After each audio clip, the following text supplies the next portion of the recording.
जो बीजापुर का एमएलए बसनगौड़ा पाटिल यत्नाथ, इसने हमारे प्यारे नबी की शान में गुस्ताखी की है। किसी भी हाल पर हमें ये बर्दाश्त नहीं है। या रसूलुल्लाह, आप पर हमारी जान कुर्बान है। लब्बैक या रसूलुल्लाह। गुस्ताखी नबी की एक ही सजा, सर तन से जुदा। ನಮಸ್ಕಾರ, ಕನ್ನಡ ಒನ್ನೆಗೆ ಸ್ವಾಗತ. ನಾನು ಭಾಗ್ಯನಾರಾಯಣ ಬೊಗವರ್ಪು. ಯತ್ನಾಳ್, ಬಸನಗೌಡ ಪಾಟೀಲ್ ಯತ್ನಾಳ್ ಬಾಯಿ ಬಿಟ್ಟರೆ ಬರೀ ಗಂಚಲಿ ಮಾತುಗಳೇನೆ, ಬೇರೆ ಏನೂ ಇಲ್ಲ. ಅದು ಏನು ಮುಸ್ಲಿಮರ ವಿರುದ್ಧ ವಿಷ ಕಾರೋದು. ತನ್ನನ್ನು ಪಕ್ಷದಿಂದ ಕಿತ್ತು ಬಿಸಾಕಿದ್ರು ಸಹ ಆ ವ್ಯಕ್ತಿಗೆ BJP ಹೈಕಮಾಂಡ್ ಬಗ್ಗೆ ಮಾತಾಡೋದಕ್ಕೆ ದಮ್ಮಿಲ್ಲ, ತಾಕತ್ತಿಲ್ಲ. ಆ ಕೋಪವನ್ನು ಮುಸ್ಲಿಂ ಸಮುದಾಯದ ಮೇಲೆ ತೋರಿಸೋದು. ಯಾಕೆಂದರೆ ಮುಸ್ಲಿಮರನ್ನು ಬೈತಾ ಇದ್ದರೆ ಮಾಧ್ಯಮಗಳು ಖುಷಿಯಾಗಿ ಪ್ರಚಾರ ಕೊಡ್ತವೆ. ಈ ವ್ಯಕ್ತಿಯು ಸಹ ಒಂದಷ್ಟು ಪ್ರಚಾರದಲ್ಲಿ ಇರಬಹುದು ಅನ್ನುವಂತಹ ಹುಚ್ಚಿನಲ್ಲಿ, ಷಡ್ಯಂತ್ರದಲ್ಲಿ ಗಂಚಲಿ ಮಾತುಗಳನ್ನು ಆಡ್ಕೊಂಡು ಬರೋದು. ಟಿಪ್ಪು ಸುಲ್ತಾನ್ ಬಗ್ಗೆ ಕೆಟ್ಟದಾಗಿ ಮಾತಾಡೋದು, ಮುಸ್ಲಿಂ ಸಮುದಾಯದ ಬಗ್ಗೆ ಕೆಟ್ಟದಾಗಿ ಮಾತಾಡೋದು, ಮುಸ್ಲಿಂ ನಾಯಕರ ಬಗ್ಗೆ ಕೆಟ್ಟದಾಗಿ ಮಾತಾಡೋದು ಎಲ್ಲ ಆಯಿತು. ಕೊನೆಗೆ ಮುಸ್ಲಿಮರು ಜೀವಕ್ಕಿಂತ ಹೆಚ್ಚು ಪ್ರೀತಿಸುವಂತಹ ಪ್ರವಾದಿ ಮೊಹಮ್ಮದರ ಬಗ್ಗೆಯೂ ಸಹ ಮೊನ್ನೆ ತುಚ್ಛವಾಗಿ ಮಾತಾಡಿದ್ದು ಆಯಿತು. ಈ ಗಂಚಲಿ ಮಾತುಗಳನ್ನು ಯಾರೂ ಸಹ ತಡೆಯುವವರು ಯಾರೂ ಇರೋದಿಲ್ಲ. ಹೆಚ್ಚಂದರೆ ಒಂದು FIR ಹಾಕ್ತಾರೆ. ಈ ಸರ್ಕಾರಕ್ಕೆ ನನ್ನನ್ನು ಬಂಧಿಸುವಂತಹ ಧೈರ್ಯ, ತಾಕತ್ತು, ದಮ್ಮು ಇಲ್ಲ ಅನ್ನೋದು ಹಿಂದುತ್ವವಾದಿಗಳಿಗೆ ಪಕ್ಕ ಗೊತ್ತಾಗ್ಬಿಟ್ಟಿದೆ. ಅದರಲ್ಲೂ ಯತ್ನಾಳ್ಗಂತೂ ಪಕ್ಕ ಗೊತ್ತಾಗ್ಬಿಟ್ಟಿದೆ. ಯಾಕಂದರೆ ಈ ಏನು ಮಾತಾಡಿದ್ರು ಸಹ ಹೆಚ್ಚಂದರೆ ಒಂದು FIR ಹಾಕ್ತಾರೆ. ಅದಕ್ಕೆ ಅಟ್ಲೀಸ್ಟ್ ಸ್ಟೇಷನ್ಗೆ ಕರೆದು ಒಂದಷ್ಟು ವಿಚಾರಣೆ ನಡೆಸಿ, ತನಿಖೆ ನಡೆಸಿ, ಹೇಳಿಕೆ ಪಡ್ಕೊಳ್ಳುವಂಥ ಧೈರ್ಯವನ್ನು ತೋರಿಸೋದಿಲ್ಲ. FIR ಮಾಡೋದು ಸುಮ್ಮನಾಗ್ಬಿಡೋದು. ಈ ಧೈರ್ಯದ ಮೇಲೇ ಯತ್ನಾಳ್ ಇವತ್ತು ಅಷ್ಟು ಗಾಂಚಲಿಯನ್ನು ಬೆಳೆಸ್ಕೊಂಡು ಮುಸ್ಲಿಮರ ವಿರುದ್ಧ ಅಷ್ಟು ವಿಷ ಕಾರುವಂಥ ಪ್ರಯತ್ನವನ್ನು ಮಾಡ್ತಾ ಇರೋದು. ಇನ್ನು ಈ ವ್ಯಕ್ತಿ ಆ ಮಟ್ಟಕ್ಕೆ ಹೋದರೆ, ಯಾರೋ ಮತಿಗೇಡಿ ಮುಸ್ಲಿಂ ಯುವಕ ಒಬ್ಬ ಇವತ್ತು ವಿಡಿಯೋವನ್ನು ಬಿಟ್ಟಿದ್ದಾನೆ. ಅವನು ವಿಡಿಯೋ ಬಿಡೋದಕ್ಕಿಂತ ಮೊದಲು, ಆ ವಿಡಿಯೋ ಬಗ್ಗೆ ಮತ್ತೆ ಆಮೇಲೆ ಮಾತಾಡ್ತೀನಿ, ವಿಡಿಯೋಗಿಂತ ಮೊದಲು ನಿನ್ನೆ ಒಂದು ಆಡಿಯೋ ಬಂದಿತ್ತು.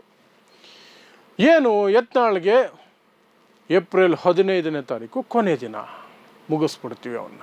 ಅವತ್ತು ಮುಸ್ಲಿಂ ಮುಖಂಡರೆಲ್ಲ ಪ್ರತಿಭಟನೆ ಕರೆ ಕೊಟ್ಟಿದ್ದಾರೆ. ಪ್ರತಿಯೊಬ್ಬರು ಬನ್ನಿ, ಎಲ್ಲರೂ ಬನ್ನಿ, ಯತ್ನಾಳ್ಗೆ ಅವತ್ತು ಲಾಸ್ಟ್ ಡೇ, ಮುಗಿಸ್ಬಿಡೋಣ ಅಂತ ಒಂದು ಆಡಿಯೋ ಬಂತು.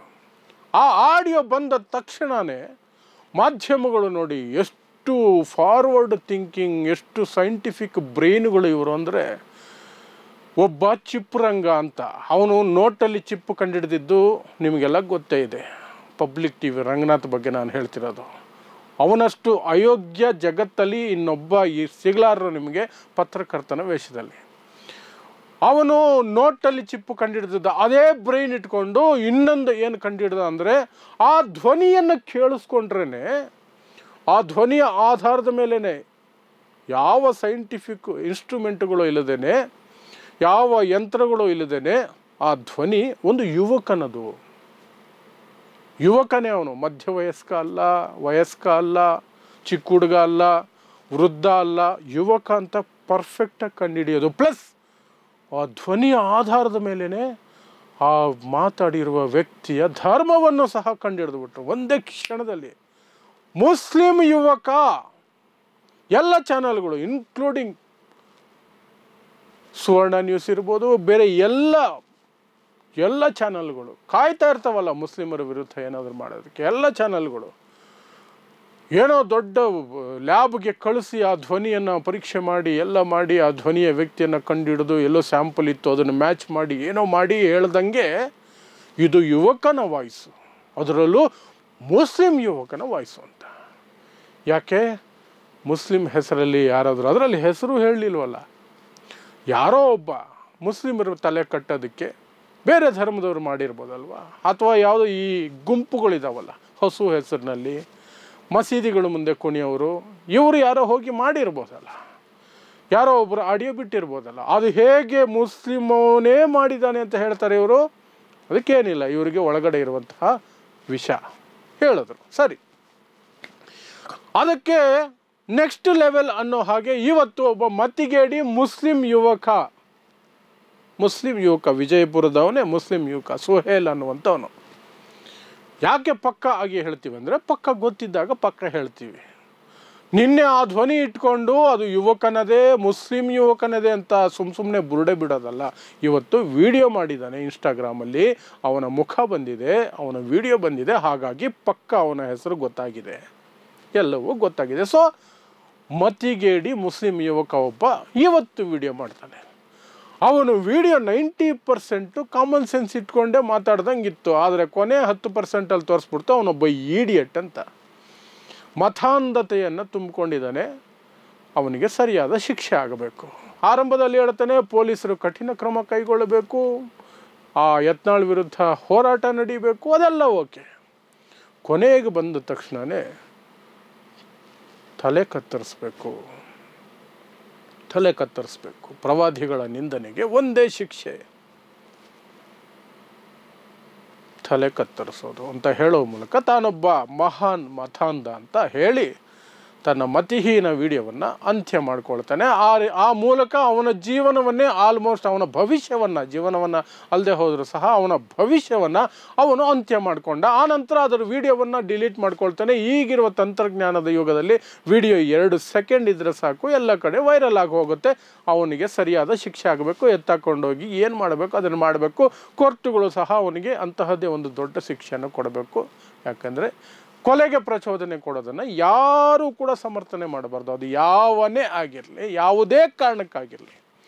ಇನ್ನು ಈ ಮತಿಹೀನರಿಗೆಲ್ರಿಗೂ ಸಹ ನಾನು ಸಾಕಷ್ಟು ಇಸ್ಲಾಂ ಸಾಹಿತ್ಯ ಓದ್ಕೊಂಡಿದ್ದೀನಿ, ಒಂದಷ್ಟು ಜನರ ಹತ್ರ ಮಾತಾಡಿದ್ದೀನಿ. ಎಲ್ಲಿಯೂ ಸಹ ಧರ್ಮವನ್ನು ನಿಂದನೆ ಮಾಡಿದರೆ ತಲೆ ಕತ್ತರಿಸ್ಬಿಡಬೇಕು ಅನ್ನೋದನ್ನು ಅಧಿಕೃತವಾಗಿ ಉಲ್ಲೇಖಿಸಿರುವ ಬಗ್ಗೆ, ಹೇಳಿರುವ ಬಗ್ಗೆ ಪೈಗಂಬರರು ಹೇಳಿರೋ ಬಗ್ಗೆನೂ ಇಲ್ಲ, ಹದೀಸುಗಳಲ್ಲೂ ಇಲ್ಲ, ಬೇರೆ ಎಲ್ಲೂ ಇಲ್ಲ, ಕುರಾನಲ್ಲೂ ಇಲ್ಲ. ಆದರೆ ಇವರು ಮಾತ್ರ ಇವ್ರ ಪಾಡಿಗೆ ಇವರೇನೋ ಹೇಳ್ಕೊಂಡು ಹೊಡ್ತಾರೆ.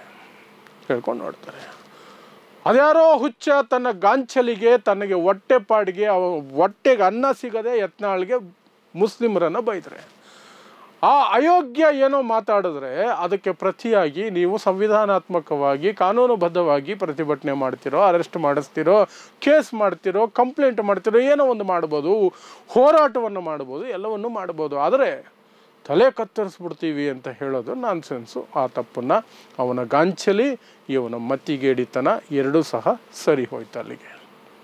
ಆದರೆ ಅವನ ಗಾಂಚಲಿಗೆ ಆತ ತಪ್ಪಿಸ್ಕೊಳ್ತಾನೆ, ಇವನು ಮತಿಗೇಡಿತನಕ್ಕೆ ಇವನೇನೋ ಜೈಲು ಪಾಲಾಗೋದು, ಸ್ವಲ್ಪ ದಿನ ಜೈಲಲ್ಲಿರೋದು, ಏನೋ ಒಂದು ನಡೆಯುತ್ತೆ. ಆದರೆ ಎಫೆಕ್ಟ್ ಆಗಿದ್ದು ಯಾರಿಗೆ? ಸಾಮಾನ್ಯ ಮುಸ್ಲಿಮರಿಗೆ. ಎಂಡ್ ಆಫ್ ದಿ ಡೇ ಯಾವನೋ ಮಾಡುವ ನೀಚತನಕ್ಕೆ, ಇನ್ಯಾವನೋ ಮಾಡುವ ಮತಿಹೀನ ಕೆಲಸಕ್ಕೆ ಇಡೀ ಸಮುದಾಯ ತಲೆ ತಗ್ಗಿಸ್ಕೊಂಡು ನಿಂತ್ಕೋಬೇಕು, ಅಥವಾ ಸಮಜಾಯಿಷಿ ಕೊಡುವಂತಹ ಅನಿವಾರ್ಯತೆಯನ್ನು ಎದುರು ಮಾಡ್ಕೋಬೇಕು. ಈಗ ಅದೇ ಅನಿವಾರ್ಯತೆ ಮುಸ್ಲಿಂ ಸಮುದಾಯಕ್ಕೆ ಬಂದಿದೆ. ಆ ವಿಡಿಯೋವನ್ನು ಮುಂದಿಟ್ಕೊಂಡು ಈಗ ಹಿಂದುತ್ವ ಪಡೆಗಳು ತಗೊಳ್ಳಿ, ಇಸ್ಲಾಂ ಅಂದರೆ ಇದೆ, ಮುಸ್ಲಿಮ್ಸ್ ಅಂದರೆ ಇದೇನೆ, ತಲೆ ಕತ್ತರಿಸೋದು. ಇದು ಮುಸ್ಲಿಂ ಸಮುದಾಯದ ಒಂದು ದುರಂತ. ಇದು ಸಣ್ಣದಾಗಿ ಏನೇ ಒಂದಾದರೂ ಕೂಡ ಇಡೀ ಸಮುದಾಯಕ್ಕೆ ಆಗುವಂತಹ ದುರಂತ. ಅದಕ್ಕೆ ಮುಸ್ಲಿಂ ಮುಖಂಡರೆಲ್ಲ ಈಗ ಆ ಯುವಕನ ವಿರುದ್ಧನೇ ಹೇಳಿಕೆಗಳು ಕೊಟ್ಟಿದ್ದಾರೆ. ಆದರೆ ಆ ಹೇಳಿಕೆಗಳಿಗಿರುವ ಭಾರ, ಆ ವಿಡಿಯೋ ಮಾಡಿದಂತಹ ಲಾಸು ಅಥವಾ ಅದು ಕೊಟ್ಟಂತಹ ಪೆಟ್ಟು ಸರಿದೂಗಿಸೋದಕ್ಕೆ ಸಾಧ್ಯನೇ ಇಲ್ಲ. ಯಾಕಂದರೆ ಮಾಧ್ಯಮಗಳು ಆ ರೀತಿಯೇ ಅದನ್ನು ಬಿಂಬಿಸಿ ಎಲ್ಲ ಕಡೆ ವಿಷವನ್ನು ಬಿತ್ತುತ್ತವೆ. ಸೊ ಒಬ್ಬನ ಗಾಂಚಲಿ, ಇನ್ನೊಬ್ಬನ ಮತಿಗೇಡಿತನ ಮತ್ತೆ ಮುಸ್ಲಿಂ ಸಮುದಾಯಕ್ಕೆ ಮಾರಕ ಆಯಿತು. ನೋಡ್ತಾ ಇರಿ ಸಮಾಜಕ್ಕಾಗಿ ಕನ್ನಡ 1 ನ್ಯೂಸ್. ನಮಸ್ಕಾರ.